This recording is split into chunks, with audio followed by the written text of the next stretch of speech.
النهارده هقول لك فيه ازاي تبقى متميز بين صحابك. تعالى معايا. اول حاجه لازم تحدد اهدافك، لان تحديد الاهداف هو اللي بيحدد حياتك، هو اللي بيحدد مستقبلك، هو اللي بيحدد نجاحك. فعشان كده تحديد الاهداف مهم جدا لاي انسان عايز ينجح في حياته، او اي انسان لازم يكون متميز في حياته. تاني حاجة وهي التعليم المستمر. التعليم المستمر مش عيب، التعليم المستمر حاجة هتفيدك بعدين، حاجة بتتعلمها، بتقرا كتب، بتشاهد فيديوهات، بتتفرج على اي حاجة مفيدة ليك تقدر تتعلم منها وتقدر تطور من نفسك. فالحاجة دي بتعليك في شغلك حتى لو انت شغال تتحكم في الوقت.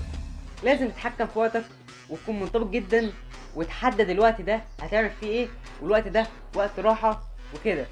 لازم تهتم بالوقت جدا، لان الوقت عامل مؤثر جدا في اي انسان عايز ينجح في حياته، او اي انسان عايز يكون متميز جدا في حياته. رابع حاجة وهي الايجابية والتفاؤل. عايزك دايما ايجابي وابتسامتك على وشك. مش قصدي ان انت تبقى مضحك، لا، عايزك ايجابي، ابتسامتك تكون بسيطة، اللي هو انت متفائل بالحياة، صاحي بتقول يلا بينا نبدأ من جديد، يلا بينا نشتغل، يلا بينا نتعب ونكرر الليلة دي تاني. الإيجابية مهمة جدا، وهي مفتاح النجاح لأي إنسان عايز يبقى متميز جدا في حياته. ما تنساش لو عجبك الفيديو تعمل لايك وتشترك في القناة. روق عليا. سلام.